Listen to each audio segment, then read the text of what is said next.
Before 1914, Nigeria as we know it today existed as a scattered group of indigenous nations, strongly controlled by the colonial machinery of Britain.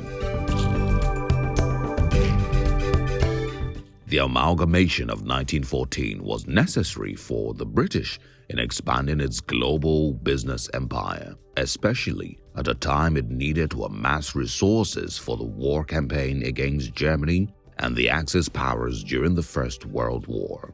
A region like northern Nigeria at the time posed peculiar challenges for Britain in terms of economic management. It was not self-sustainable. Britain rather saw a prize in its organized feudal political system where indirect rule could be applied. It's a very good thing for a nation like ours, which is still under development, a nation that has not become a true nation, because up to now, because of the British indirect rule and the way they handed over power at independence, we need that strongly so that there will be a sense of belonging and some balancing process. The amalgamation of Nigeria in 1914 was rather a device by Britain to keep the North sustainable with the resources of the South. At amalgamation, Nigeria were two separate states, the Southern Protectorate and the Northern Protectorate. And at amalgamation, the two were put together into the Nigerian state, the Nigerian Federation. And it's only fair we recognize those two entities because they were separate entities from start. And I believe for the purpose of justice, in any two states that are co-equal that were brought together, there must be some amount of equity, some amount of justice and fairness in their interrelations. Otherwise, at the end of the day, you have some problems. The creation of Nigeria by Britain was also without the consent of its people. Merging the country meant lumping all of the diverse and distinct ethnic groups into three major ones, with hundreds of other equally independent groups morphed into them and classified as minorities. They call them Northern and Southern Protectorate. In the amalgamation of 1914, the colonial masters saw the need, to, take into account the two sections of the country, even though we have so many other diversities. They call them Southern Protectorate and Northern Protectorate for ease of their own administration, and thereafter introducing direct rule system in the north and even in the south, even though it didn't work as it were in the north.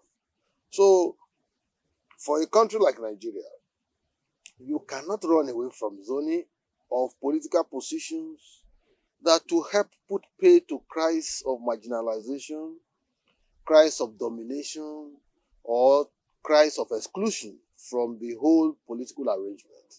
We have over 450 ethnic stocks.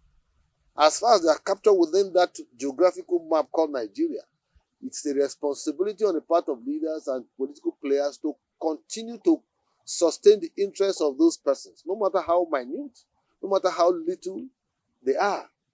Because there is what they call equal ownership of the country. No one zone owns the country than the other. The Muslim North and the Christian South became deliberate terms used by the British to define and divide the country. Unifying Nigeria under a common goal proved impossible given its glaring differences and the overwhelming evident effect of the colonial policies. By 1950, at the initial stage of Nigeria's agitation for independence, an all-Nigerian constitutional conference was summoned at Ibadan in the west of Nigeria. The aim was to sort out the differences and conflicts between the North and the South and possibly unite Nigerians. It was a step in the right direction in that it initiated a chain of events that marked the era of party organizations in Nigeria.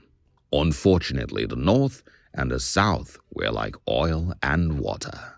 The differences between them continued to rear its ugly head. This was noticed as the political parties took on the identity and ideology of each region. The Yorubas adopted the Action Group, AG. The National Convention of Nigerian Citizens (NCNC) was controlled mainly by the Igbos, and the Northern People's Congress (NPC) represented mostly Northerners. Clearly, this created divisions.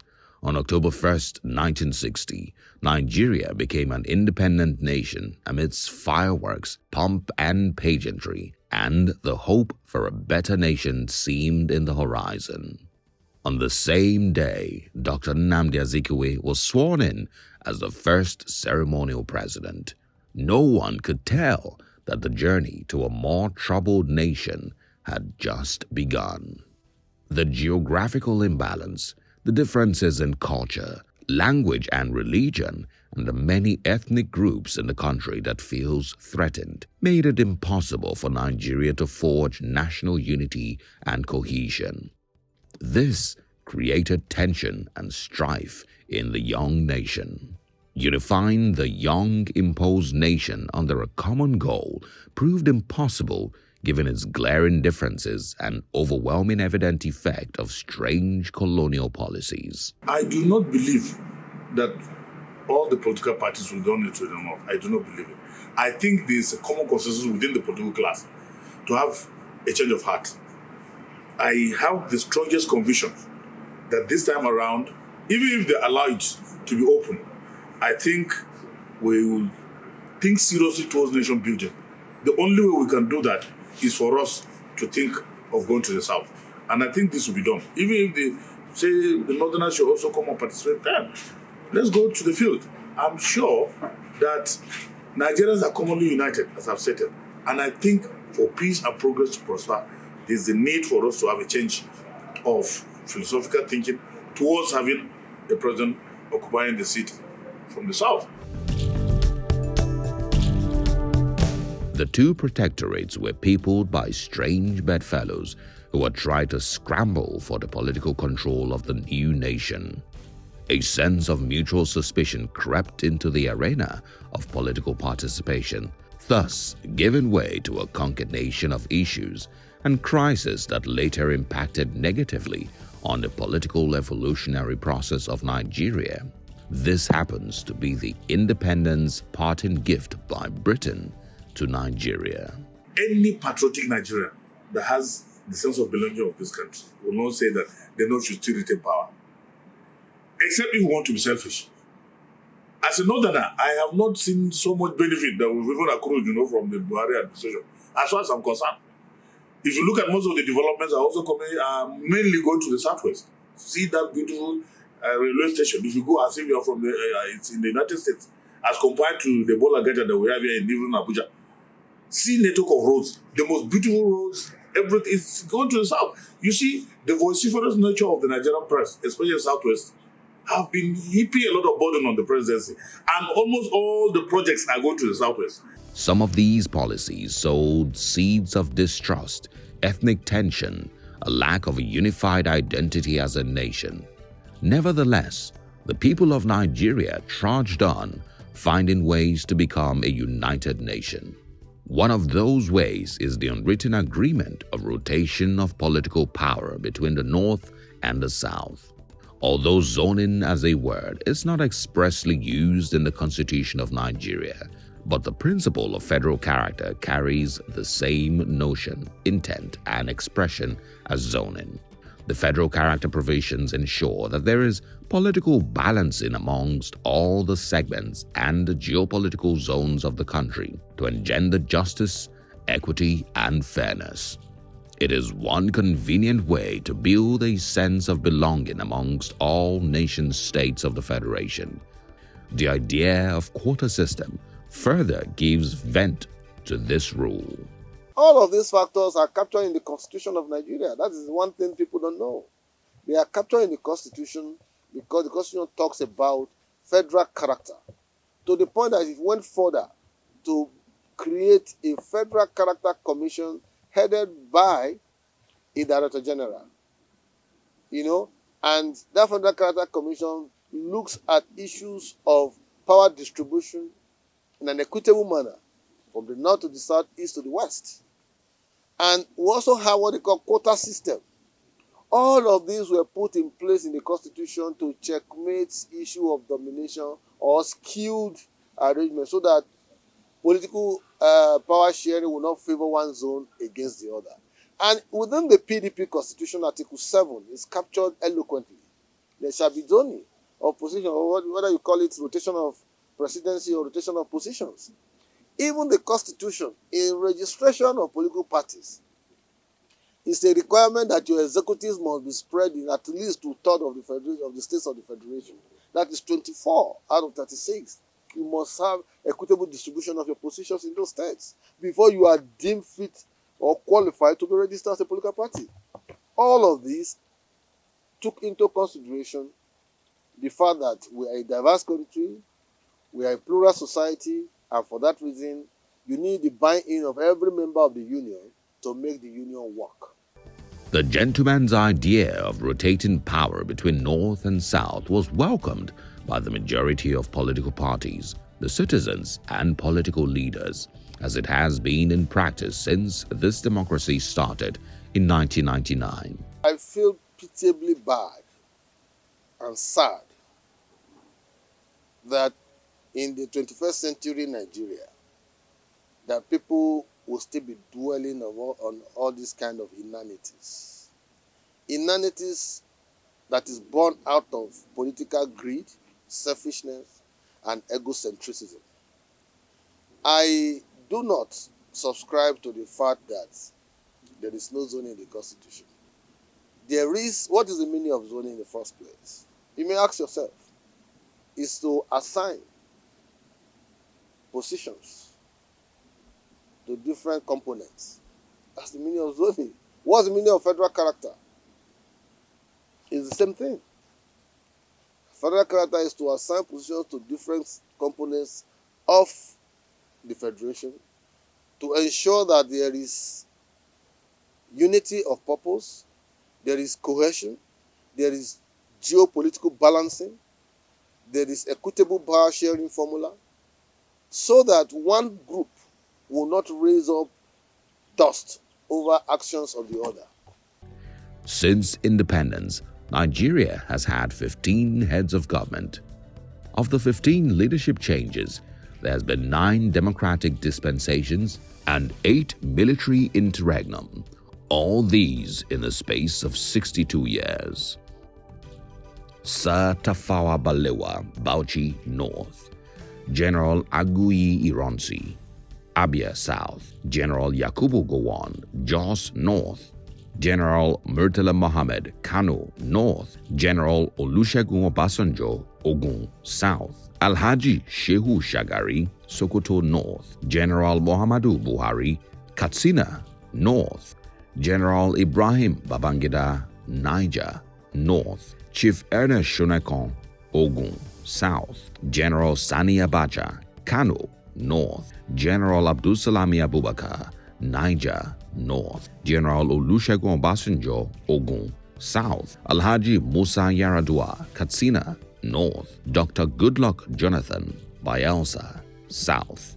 General Muhammadu Buhari, Katsina North. Out of the 15 leaders, 10 have been Northerners, while 5 have been Southerners.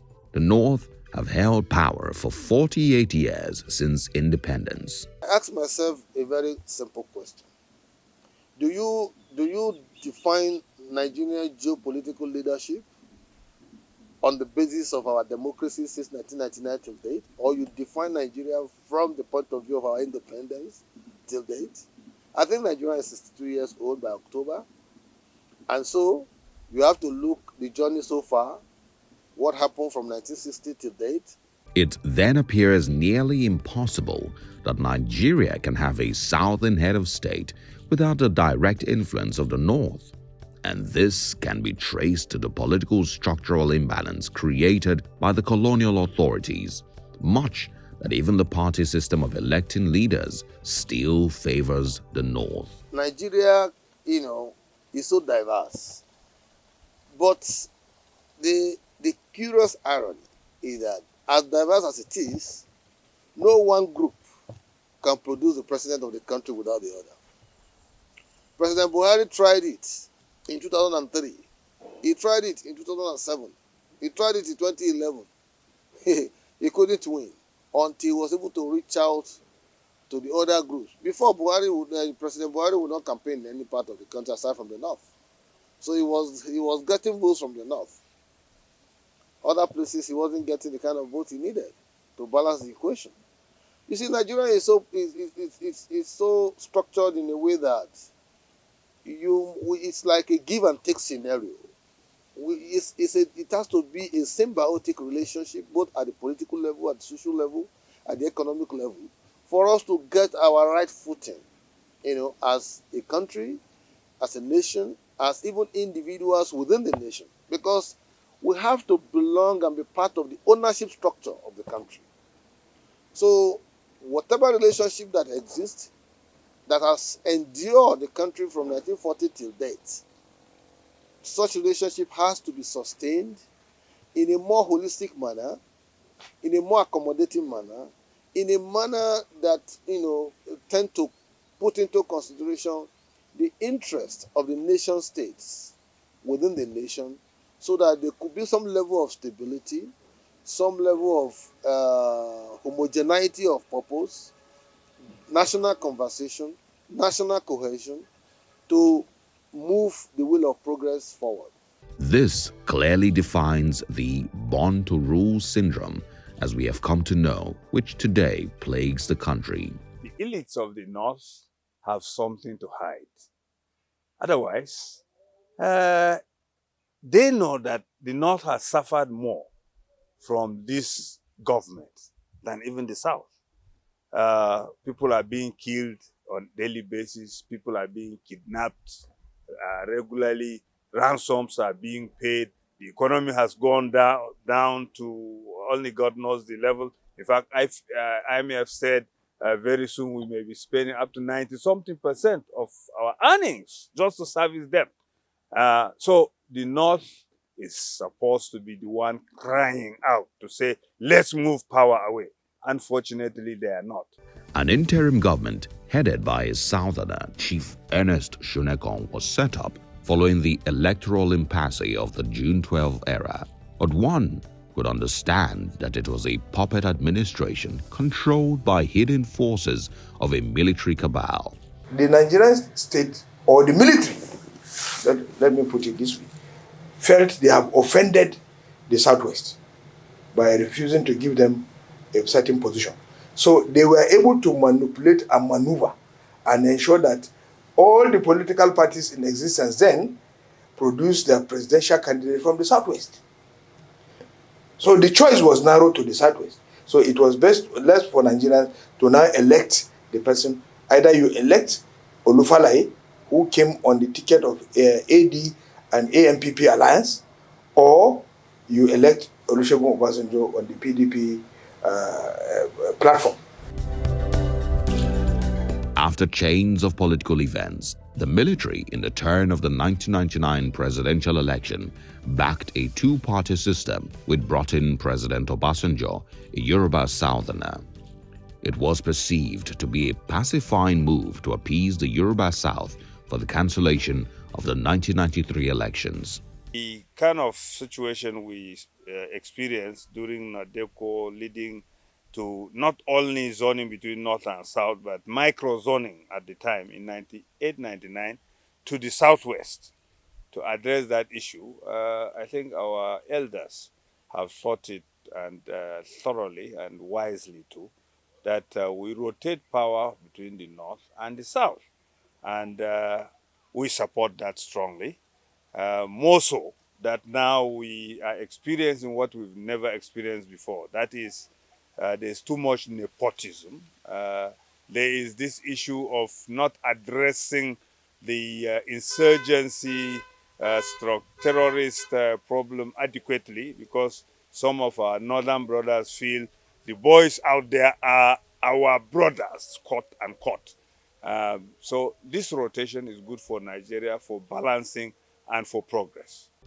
It is instructive to point out the fact that the same region that has dominated political power from inception also seems to decide who power should go to, and this in its entirety is politically flawed. I am of the view that the presidency should shift to the south in the year 2023. This is my position. I, Professor Babagana Umara, am of the view that the presidency should go for the south in the year 2023, because the unity of our country is very important, one. Secondly, inclusivity is very important. Thirdly, I'm in the APC. Last 6 or 7 years ago, APC has zoned the presidency to southern Nigeria, to northern Nigeria, based on the agreement that in the year 2023, the president will go to the south. I'm a Muslim, and then there is a need for me to say the right thing. And that is the right time that the northern governors, that the APC should zone the presidency to the south. It's about time for us to begin the narrative, and that narrative has to be that once PDP presents a southern candidate this time, in 2027, we will know that it is the turn of the north. So that rotation helps to douse tension, helps to build stability in the system, helps to also sustain individual and collective enterprise in a way that people who are coming in will know that their interests are captured in whatever arrangement you have. But by the time we keep rotating on the same axis and expecting some kind of motion, it will not go well. It defeats the very purpose for which democracy preaches: all-inclusiveness, participation, the principle of fairness, of equity, of justice, all of that. Politics are all about interest, but those interests are not superior to national interests. If the national interest arguments surpasses any other issue, we consider as a secondary argument. President Yaradua, a northerner who took over from Obasanjo, was an accepted candidate by all Nigerians, irrespective of party affiliations. The principle of zoning was observed by all political parties in 2007, as it was generally believed that it was time for the North to produce a president, despite the fact that Dr. Peter Odili was coasting home to victory. During Obasanjo, Dr. Peter Odili was almost coasting home to victory in terms of the primaries of the PDP. But realizing that there has to be balancing, Obasanjo had to caution or tell Odili to stop his campaigns, that it will not be equitable after him to have another southerner, even though he's a south-south person, to succeed him. So Alhaji Umaru Yaradua was brought into the fray. And when he took over from Obasanjo, spent 3 years, and by providence, let me put it that way, we lost him. May he so rest in peace. His vice president, Dr. Goodluck Jonathan, took over the reins of power. The two major parties, the ANPP and the PDP, fielded northern candidates. This was a sign that there existed an unwritten gentleman's agreement in Nigeria's electoral politics known as zoning or federal character, as captured in the nation's constitution. In fact, the People's Democratic Party, PDP, aptly captured zoning in its constitution. There is a political culture that presupposes that the leadership of the country, or leadership even of states, should rotate between various parts of the country. There is an understanding. In fact, one party have it in their constitution. The PDP has it in its own constitution. We don't have it in the APC. We don't have zoning in our constitution.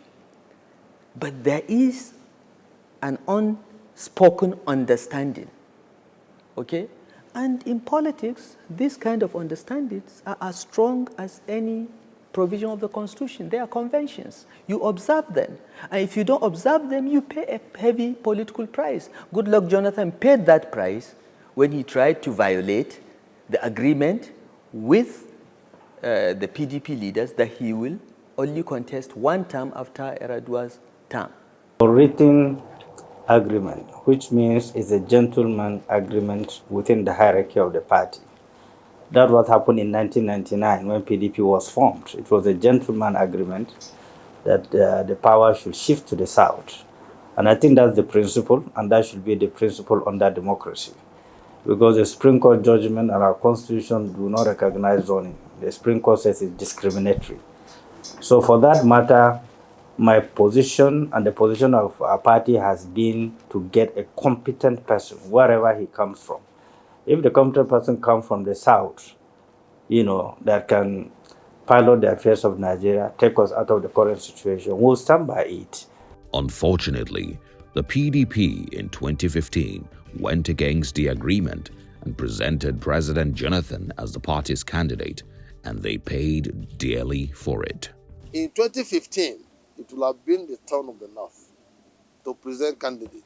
But because Dr. Goodluck Jonathan was a Southerner and an incumbent, those persons around him wanted him to continue.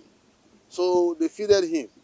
Don't forget that 5 governors of the PDP pulled out to join forces with the newly registered APC, or Progressive Congress, to present the General Muhammadu Buhari. And that was why an incumbent was defeated. It's like a watershed in Nigeria's political process, evolutionary political process, that an incumbent was defeated and peacefully handed over power.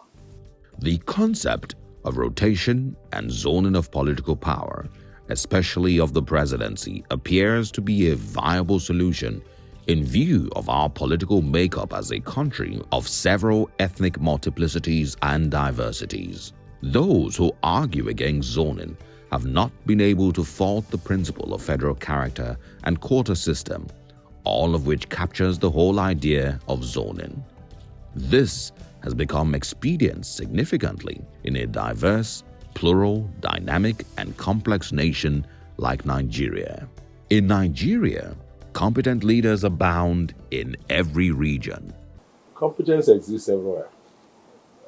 Nobody is saying that there shouldn't be competence. I believe that if we search enough, we will get competence everywhere. But again, you have to look at competence against many other factors. For peaceful coexistence, for fairness, justice, competence is just one component of those key things that aggregate to make for a nation's stability and cohesion. So we must look at all the other factors and see how they all balance out. I don't think we can take competence as just the only key issue. That is, and moreover, competence is something that is a bit subjective.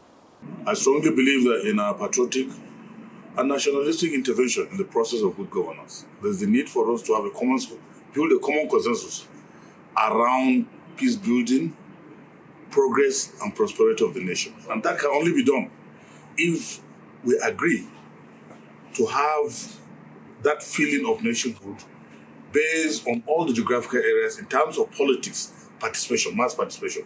We have to build bridges across streams and rivers. And therefore, in the course of doing this, the idea of having a southern president or rotational presidency cannot be overemphasized. For the purpose of peace building, for the purpose of sense of belonging as a Nigerian. There are competent people all over the place. When you look at the South, where we are trying to have it by 2023, given that the North has had it will have it up to 2023, you can see clearly that the person in there, if we are talking of competence, is incompetent. Our economy has gone down, insecurity is at its peak, and things are not working. So there are so many competent people who have Nigeria at heart, because what we need now is somebody who has Nigeria at heart, who will not be nepotic the way things are, and who will stabilize Nigeria so that future generations will have a sense of belonging. And when people talk of competence, what do they look at? They only look at money bags, Atiku, Tinubu, because they have money. Is money the criteria for competence? It is no. So to me, competence means somebody who can look at the issues in the face and address them for the benefit of Nigeria. That's competence. And we have lots of them in the South. It's only natural, flowing from this historical background, that in 2023, it will be the turn of the South. Why are we begging the issue? Why are we begging the issue? Is it as a result of political greed, selfishness, or what? Competence exists in every geopolitical zone in the country, every state of the federation, every local government. We have competent Nigerians who can run this country. In fact, with the kind of scenarios we are seeing, anybody can run Nigeria. That's just the truth, whether you have a certificate or not. I see it as a deliberate insult on the psyche of the average Southerner for people to be thinking, to be asking, where are your aspirants? What's the meaning of that? We have millions of aspirants in the South who are qualified to preside over the country, including myself. We have governors, we have all of that. And I was telling someone just a few days ago, I said, we have more qualified persons in the South than in the North. But because we are enlightened and understand the dynamics of politics of inclusion, we don't always come out confrontational. We like to play by the rules and, follow the process so as to build stability. Now, Alhaji Atiku Abubakar, that a lot of people are talking about, he has no executive experience. An average governor in the South has more political experience in terms of running an executive office than Alhaji Atiku Abubakar, because he has never been a governor.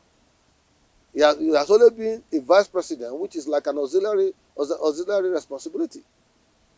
So, where is this experience people are talking about?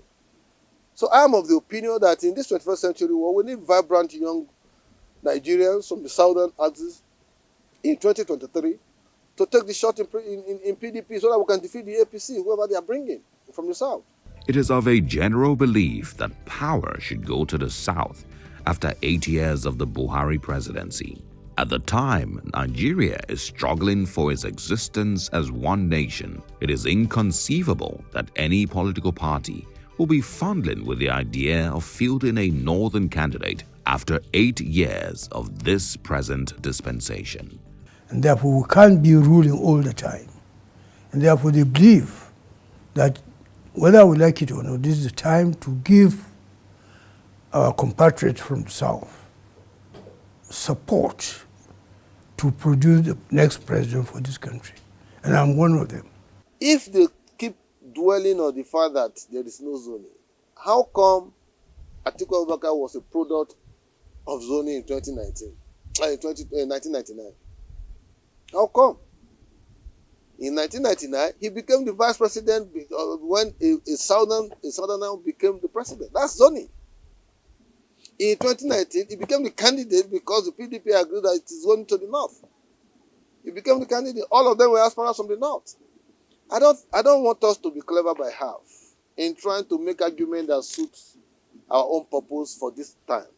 And you also have to remember that in 2010, Alhaji Atiku Abubakar and some prominent northern leaders also make a case for zoning, that it's equitable, it's natural, it's justiciable, and all of that, and it is mark of fairness for us to have zoning. A Buhari presidency for 8 years.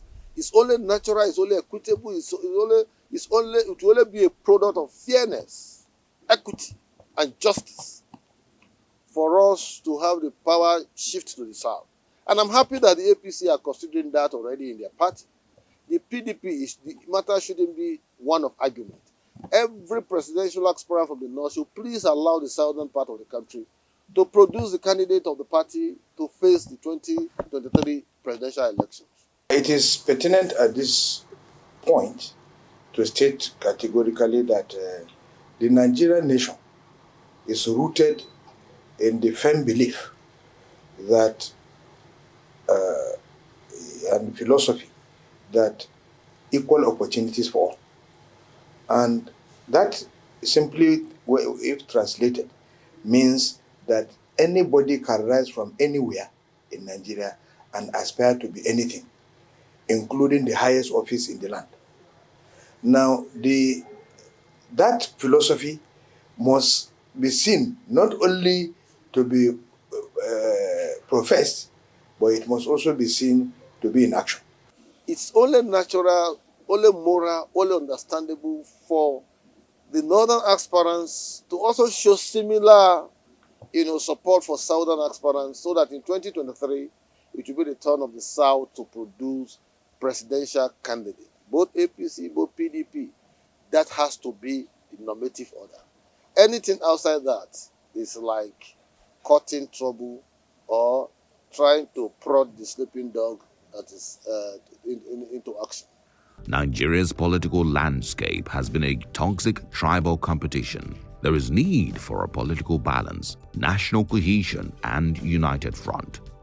The consequence of any imbalance cannot be ignored.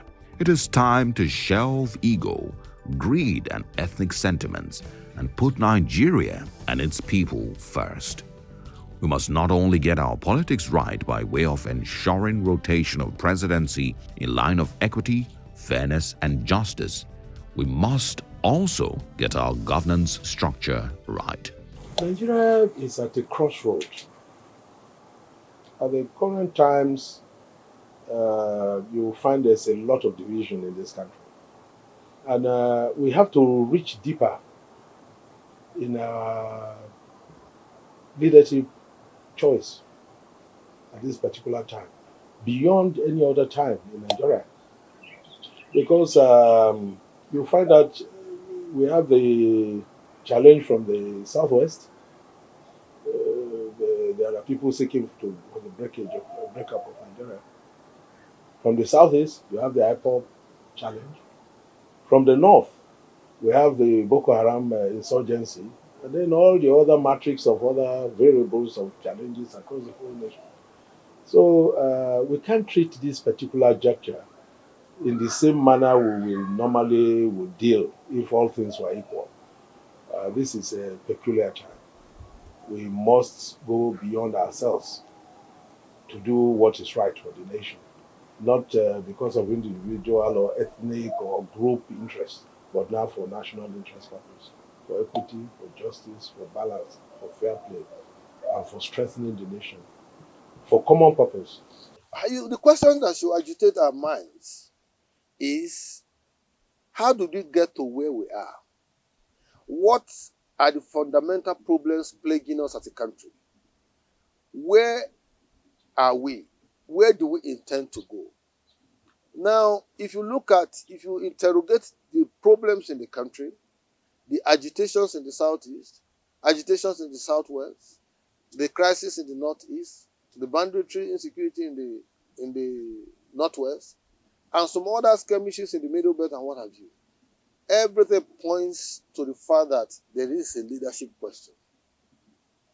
While the southeast feel that after independence they have not been given opportunity to produce a president of an Igbo extraction, president of Nigeria of an Igbo extraction, the Yorubas have felt that, oh no,